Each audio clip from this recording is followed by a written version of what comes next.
पति कौन? यमुना के किनारे धर्मस्थान नामक एक नगर था।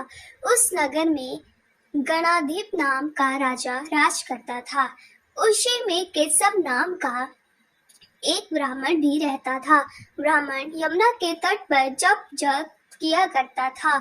उसकी एक पुत्री थी जिसका नाम मालती था। वह बड़ी रूपवती थी। जब वह ब्याह के योग्य हुई तो उसके माता पिता और भाई को चिंता हुई। संयोग से एक दिन जब ब्राह्मण अपने किसी यजमान की बारात में गया था और भाई पढ़ने गया था, तभी उनके घर में एक ब्राह्मण का लड़का आया। लड़की की माँ ने उसके रूप और गुणों को देखकर उससे कहा कि मैं तुमसे अपनी लाडली का ब्याह करवाऊंगी।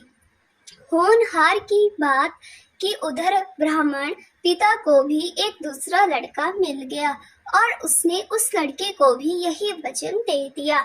उधर ब्राह्मण का लड़का जहाँ पढ़ने गया था वहाँ एक लड़के से यही वादा कराया।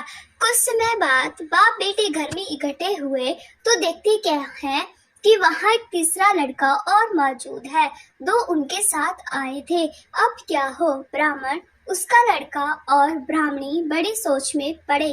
दैव योग से हुआ क्या कि लड़की को सांप ने काट दिया और वह मर गई। उसके बाप, भाई और तीनों लड़कों ने बड़ी भाग दौड़ की। जहर झाड़ने वालों को बुलाया पर कोई नतीजा न निकला। सब अपनी अपनी करके चले गए।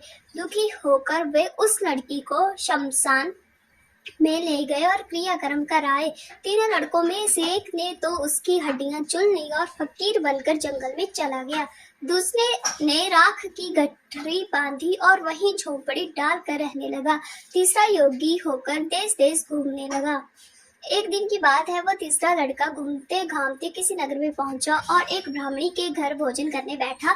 जैसे ही उस घर की ब्राह्मणी भोजन परोसने आई कि उसके छोटे लड़के ने उसका आंचल पकड़ लिया। ब्राह्मणी से अपना आंचल छोड़ता नहीं था। ब्राह्मणी को बड़ा गुस्सा आया।